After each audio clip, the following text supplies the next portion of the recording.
कन्हैया लाल की हत्या कन्हैया लाल की हत्या नहीं है, देश की बिगड़ती व्यवस्था की हत्या है। ऐसा महसूस हो रहा है कि आज देश में जंगल राज चल रहा हो। ऐसा महसूस हो रहा है कि हमारे देश के नौजवानों में जो जहर घुल रहे हैं वो किस प्रकार घुल रहे हैं। अरे ये वही देश है ना, ये वही देश है जिस देश में मोहम्मद रफ़ी साहब गाना गाया करते थे। आज भी कन्हैया लाल की हत्या पर उन्होंने अफसोस जताया। कन्हैया लाल के हत्यारे को सख्त से सख्त सजा मिले, इसकी मांग उन्होंने की है और उन्होंने अपील किया है कि मेरे मुसलमान भाइयों, हमारा इस्लाम हमें ये इजाज़त नहीं देता कि आप किसी की हत्या कर दो, और ये कहीं से कहीं तक किसी मजहब में नहीं है। मजहब नहीं सिखाता आपस में बैर करना। हम सब एक हैं, एक होकर के रहेंगे। नमस्कार, मैं शालिनी झा और आप देख रहे हैं पीआरबी।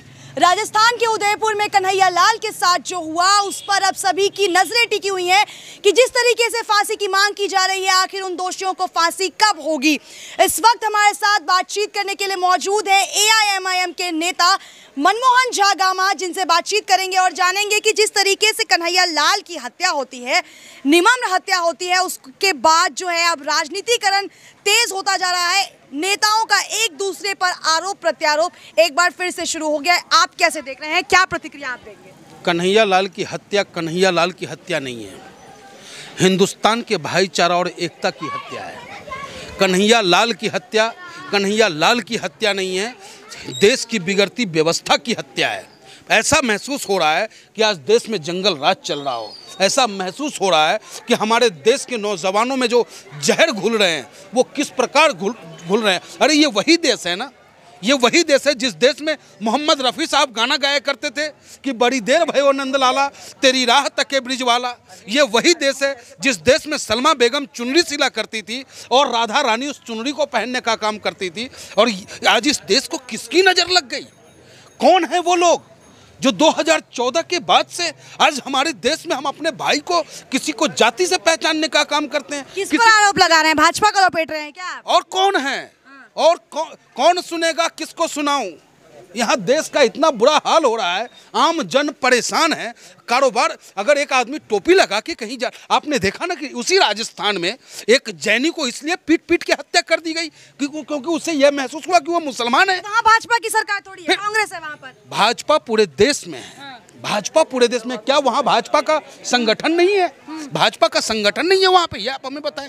तो ये लोग सिर्फ जहर फैलाने वाली बात, आपसी टकराव की बात करते हैं। उसका नतीजा है कि आज देश के नौजवानों को पढ़ने के ऊपर ध्यान नहीं जा रहा, देश के नौजवानों को काम करने के ऊपर दिमाग नहीं लग रहा, देश का नौजवान पथभ्रष्ट हो रहा है, गलत मार्ग पर जो आज चलने को मजबूर हो रहा है, उसको बदलना होगा। केवल आप भाजपा को ही बड़ा मुद्दा बड़ा आरोपी मान रहे हैं, क्योंकि विपक्ष भी तो इस पर हिंदू मुस्लिम करता है, उस पर राजनीति नहीं, कभी भी ऑल इंडिया मजलिस इत्तेहादुल मुस्लिमीन हिंदू मुस्लिम की राजनीति नहीं किया। एक भी वाइट आप हमें हमारे नेता बैरिस्टर साहब का दिखा दो जिसमें उन्होंने कभी किसी धर्म, किसी मजहब, किसी संप्रदाय के खिलाफ उन्होंने बोला हो। आज भी कन्हैया लाल की हत्या पर उन्होंने अफसोस जताया। कन्हैया लाल के हत्यारे को सख्त से सख्त सजा मिले, इसकी मांग उन्होंने की है और उन्होंने अपील किया है कि मेरे मुसलमान भाइयों, हमारा इस्लाम हमें ये इजाज़त नहीं देता कि आप किसी की हत्या कर दो, और ये कहीं से कहीं तक किसी मजहब में नहीं है। मजहब नहीं सिखाता आपस में बैर करना। हम सब एक हैं, एक होकर के रहेंगे। हर आदमी चाहता है कि सुख और शांति हमें मिले, लेकिन ये सरकार अपने मुद्दे से भटकाने के लिए हमेशा जनता को बरगलाने का प्रयास करती है। लेकिन लोगों की अपील है कि प्रधानमंत्री नरेंद्र मोदी आकर इस पर बात करें। ना अमित शाह बोल रहे हैं, ना प्रधानमंत्री मोदी बोल रहे हैं। क्या लग रहा है, अभी भी क्यों चुप्पी साधे हुए हैं? देखिए, इसमें कहीं ना कहीं महसूस होता है, अगर द्रौपदी का चीरहरण हो रहा था, द्रौपदी का चीरहरण दुर्योधन के कहने पे दुशासन कर रहा था, तो उस सभा में कृपाचार्य भी थे, उस सभा में द्रोणाचार्य भी थे, उस सभा में भीष्म पितामह और धृतराष्ट्र भी थे। लेकिन उन लोगों का मौन रहने का मतलब था कि मौन समर्थन है। तो उस द्रौपदी के प्रधानमंत्री मोदी भी समर्थन दे रहे हैं? बिल्कुल समर्थन है ऐसे लोगों का।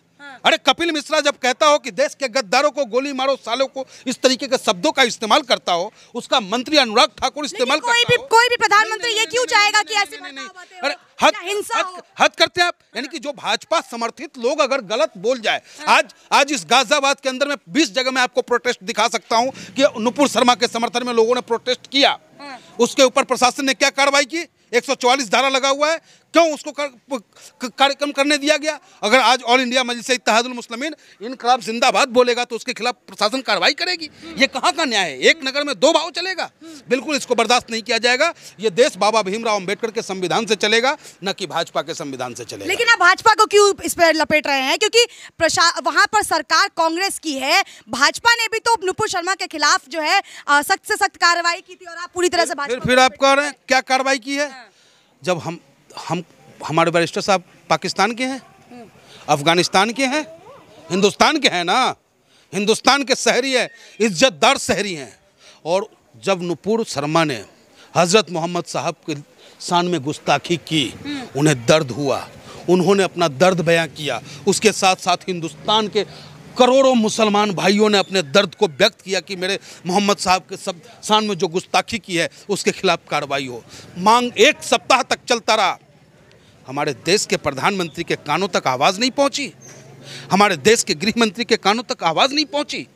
और जब 7 समंदर पार से आवाज़ आता है तो कार्रवाई कौन करता है?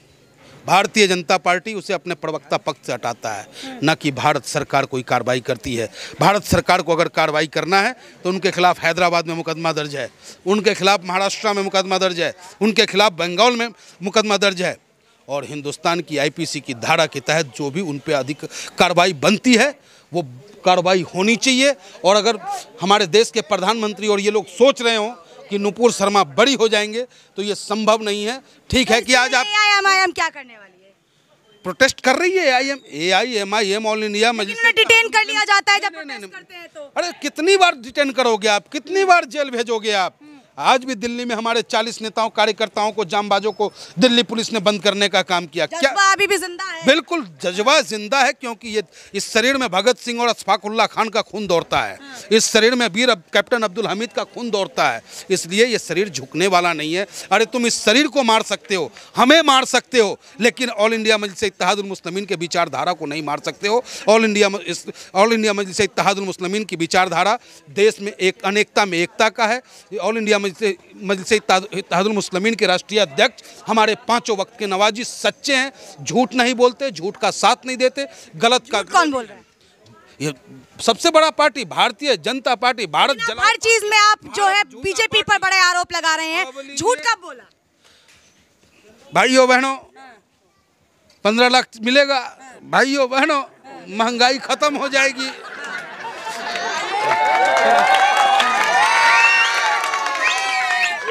जनता भी आपके साथ अब पूरी तरीके से साथ दे रही है आपकी बातों का। अब देखिए जो जनता क्या है, जनता जनार्दन है। जिस जनता के दम पर कोई राज करता है और आप जनता से वोट लेते हो और उसे चौकीदार बनाने चल देते हो, जनता से वोट लेते हो, नौकरी जब मांगते हैं तो पकौड़ा बेचने की सलाह आप देते हो। जनता को अचानक रात को आते हो आप कहते हो कि आपका नोट कागज का टुकड़ा हो गया। हद कर दी आपने प्रधानमंत्री जी। कहते तो हैं कि देश हित में ये फैसले लिए गए थे, देश हित में फैसला लिया गया, इसीलिए अग्निपथ लाना पड़ा कि अर्थव्यवस्था खत्म हो गया। आज 2014 से अब तक वो काला धन तो आया नहीं, लेकिन 50 गुना काला धन स्विस बैंक में बढ़ गया है। उस पर भी कभी चर्चा कर लीजिए। तो ये भ्रष्टाचार की आकंठा में डूबी पार्टी है। चंद दिनों की सरकार 8 सालों में ही विश्व का सबसे बड़ा पैसे वाला पार्टी बन जाता है। ये कहाँ से पैसा आया, किसका पैसा है? हमारा है। लेकिन जनता अब ये सवाल कर रही है कि जो भी कन्हैया लाल के साथ हुआ उसमें कहीं ना कहीं नुपुर शर्मा का बड़ा रोल था। आपको भी ये तो नहीं लगता कि नुपुर शर्मा के बयान के बाद ही इस घटना को अंजाम दिया? देखिए, जब आप बोए पेड़ बबूल के आम कहाँ से खाओगे? आपको प्यार का ब्याड़ बहाना है या नफरत की आंधी, ये आप पे निर्भर करता है। अगर कोई गलत व्यक्ति गलत है तो उसको गलत कहने की साहस हर किसी को रखनी चाहिए और सच को सच कहना चाहिए। अगर नुपुर शर्मा ने गलती की, उसी वक्त उस पर कार्रवाई हो जाता, तो मैं समझता हूं कि हिंदुस्तान में जो वर्तमान में जो तनाव है, जो हम एक दूसरे को शक की नज़रों से देखना शुरू कर दिया है, जबकि देश की असली पहचान है हमारे सर पे तिलक हो, बराबर में दाढ़ी हो, हमारे सर पे चुटिया हो, बराबर में टोपी हो, तो देखो यही हिंदुस्तान नज़र आता है। ये जो 2 युवकों ने कन्हैया लाल को मारने के बाद जो वीडियो बनाई है उसमें कहा गया है कि जिसने भी गुस्ताखे नबी के खिलाफ जो है वो किया उसका सर तन से जुदा कर दिया जाएगा। अब उसके खिलाफ फांसी की मांग उठ रही है। आपको क्या लगता है, फांसी होनी चाहिए या नहीं? देखिए, जो भी आईपीसी में जो हमारे संविधान में ताकत है उस आधार पे जितनी सख्त से सख्त सजा हो सकता है वैसे लोगों को सजा आईपीसी पे आ गए कन्हैया लाल के मामले में, लेकिन जब नुपुर शर्मा बयान देती है तो एआईएमआईएम के सांसद कहते हैं कि उन्हें फांसी की सजा हो जानी चाहिए। कब किसने कहा ये बात? किसने कहा ये बात? एआईएमआईएम के सांसद नहीं नहीं नहीं, आप नहीं, हमारे नेता ने हमारा नेता बैरिस्टर सुदीन ओवैसी साहब ने साफ शब्दों में कहा है कि आईपीसी के तहत जो भी कार्रवाई हो, सीधा नहीं कार्रवाई। अब लीजिए, हम सीधा टेढ़ा बोलते हैं, हम टेढ़ा ना हमारा नेता टेढ़ा, बिल्कुल सीधा चलते हैं, सीधा बोलते हैं। और उसके लिए भी वही मांग कर रहे हैं कि जो भी हिंदुस्तान की धारा में ताकत है उस ताकत से उसके खिलाफ कार्रवाई हो। ऐसे लोगों का समर्थन ऑल इंडिया मजलिस इत्तेहाद मुस्लिम नहीं करता, गलत लोगों का साथ नहीं देता, न उपद्रवियों का समर्थक है, न आतंकियों का समर्थक है, न दहशतगर्दों का समर्थक है। लेकिन आपको जो ये जो घटना हुई है राजस्थान के उदयपुर में, वहाँ कांग्रेस की सरकार है, उस पर नहीं कोई बात कर रहा है, भाजपा पर आरोप लग रहा है। सवाल सुनते जाइए, अगर भाजपा शासित प्रदेश में ऐसा कुछ होता है तो भी भाजपा को ही निशाना बनाया जाता है, तो ऐसी बातें क्यों? भाजपा और कांग्रेस की जहां तक बात है, दोनों एक सिक्का के दो पहलू हैं। ऐसे तो एआईएमआईएम को भी नहीं, कहा नहीं जाता है। ये भाजपा के प्रयोगशाला से निकला हुआ एक बम है जो हमारे वोटरों को बड़गलाने के लिए 100 से 100% तक सच्चाई नहीं है इसमें। हमारे नेता को खरीदने की हैसियत किसकी है? किसी टकसाल में वो नोट नहीं बना है जो हमारे नेता को खरीद ले, किसी टकसाल में वो ताकत नहीं है जो हमारे नेता के ईमान को झुका दे। अरे हमारे नेता को खरीदने की हैसियत किसमें है? हमारे नेता को कोई खरीद नहीं सकता। हमारा नेता मर तो सकता है, झुक नहीं सकता है। और वही हम सबसे ऑल इंडिया मजलिस इत्तेहाद मुस्लिम के सिपाही हैं कि लोगों के लिए मरना पसंद करेंगे, देश के लिए मरना पसंद करेंगे, देश के लिए झुकना पसंद करेंगे, लेकिन देश को कभी झुकने नहीं देंगे। तो चलिए, ये थे हमारे साथ एआईएमआईएम के नेता पंडित मनमोहन झा गामा, जिन्होंने बड़ी बेबाकी से राय रखी है और पूरे इस डिबेट में इन्होंने कई बड़े आरोप जो है भारतीय जनता पार्टी पर लगाया है और ये साफ कर दिया है कि असदुद्दीन ओवैसी जो है वो झुकने वाले नहीं है, झुकाने वाले हैं। लेकिन इस वक्त ये सवाल ये खड़ा होता है कि जिस तरीके से आरोपियों को पकड़ा गया है उस पर अब कार्रवाई कब होगी और जिस तरीके से फांसी की मांग उठ रही है वो फैसला कब लिया जाता है। आप बने रहिए पीआरबी के साथ। धन्यवाद।